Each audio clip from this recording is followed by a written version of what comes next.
Today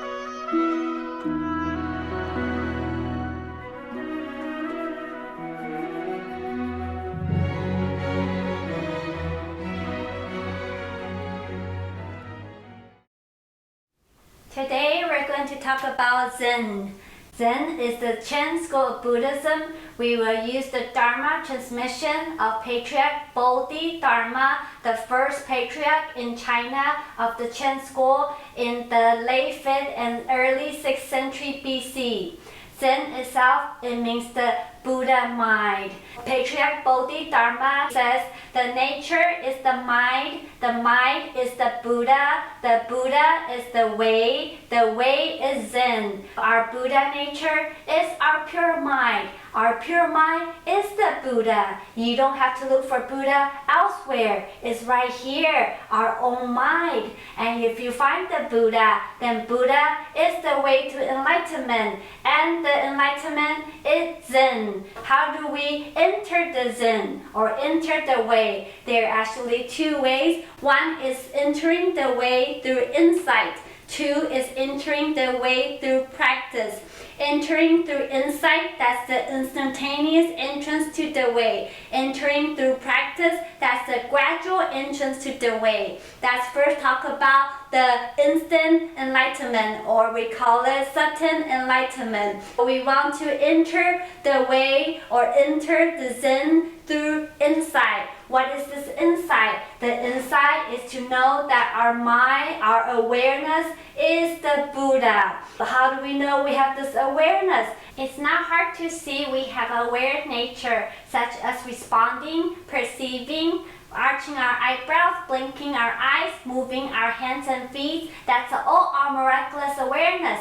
So knowing this miraculous awareness is our Buddha nature, then you are the Buddha. Whoever knows his or her nature is the Buddha. But this nature is not apparent because we are shrouded by our emotion and our delusion. We are deluded in thinking all experience exists outside of us, and we don't know it's all created by our deluded mind. It's all illusory and it's only a false image. By gaining direct insight into the emptiness of the mind, we will be in this evenness of the mind, knowing that everyone has this Buddha nature. Then we will have no more distinction of the self and the others. We will maintain a stable and clear mind like the wall. Patriarch Bodhidharma is famous for the wall meditation, facing a wall in silence and meditate. We probably never really done that, but that is the best meditation. This wall symbolizes our mind when it's stable and unmoved and full of clarity. All we have to do is to abandon all conceptuality and relax in this utter clarity. We don't have to do anything, just relax in the natural clarity of our mind. In the Song of Enlightenment by Yongjia Master, it says, once we awaken to the Tathagata Zen, the 6 noble deeds and the 10,000 good actions are already complete within us. Once we find our true nature, which is called the Tathagata Zen, then all the 6 paramita and all the wonderful virtues are already complete and done. So this is the sudden enlightenment through our insight. Number 2 is entering the way through practice. This has 4 gradual steps. One is to accept suffering. We usually react negatively to the adversities of our lives, but we should know that everything happened to us as the karmic ripening of our past deeds. So everything happened for a reason. In the sutra, it says, when you face adversity, don't be upset because it makes sense. Everything makes sense in terms of karma. They all happen for a reason, so do not blame the situation or others.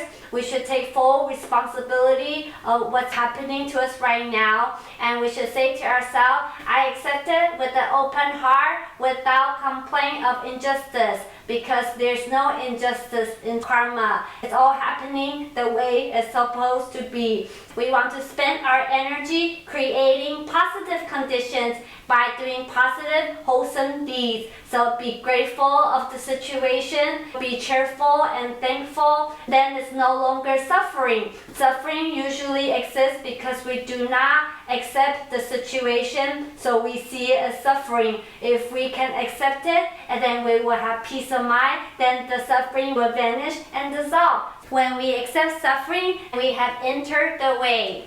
Number 2, adapting to conditions. Number 1 is talking about pain and sorrow. Number 2 is talking about pleasure and happiness. If we are blessed by some great rewards such as fame or fortune, it is a fruit of a seed planted by us in the past. When the condition changes, it will end. So do not be caught up in our pleasure either. While the success and failure depend on conditions, the mind neither waxes or wanes. Even though conditions keep changing, but our mind will stay the same. It doesn't increase or decrease with the outside condition. It stays calm and unmoved. Those who remain unmoved by the wind of joy silently follows the way. That's when we're following the way to enlightenment. Number 3, seeking nothing. That is the mind of contentment. We will understand the meaninglessness of all selfish pursuit. In the sutra, it says to seek is to suffer. To seek nothing is bliss. If we can be content and seek nothing, that is true happiness. We even abandon the idea of seeking enlightenment. It says in the Songs of Enlightenment that it cannot be grasped, it cannot be rejected, just what can be obtained within the unobtainable. That's the reality. There's nothing to gain. We don't gain enlightenment. We cannot grasp enlightenment. We cannot reject enlightenment because it is the state as it is. So there's nothing to do, there's nothing to obtain in the unobtainable. The subject of attaining and the object of attainable, they are both illusory, just concepts from our deluded consciousness. Understand this, then we will no longer seek for anything. But that doesn't mean we become inactive and passive in our lives. Rather, we will engage in heroic pursuit to benefit others. Now we have unconditional love. No matter what happens, we don't pursue for ourselves. We are doing it out of the great compassion of our mind without any attachment. Number 4, to unite with the way. Finally, we are like the instant enlightenment with the insight, knowing the emptiness of the self and all phenomena. This is also called practicing the Dharma. Dharma is the truth that all natures are pure. By this truth, all appearances are empty. Now we truly understand the emptiness of all nature. Defilement and attachment, subject and object do not exist. All is illusory, just like the moon that's reflected in the water. It's only a false image. That is the truth of reality. It says in the sutra, Dharma includes no beings because it's free from the impurity of beings. Dharma includes no self because it's free from the impurity of self. Dharma is emptiness. It has no living beings.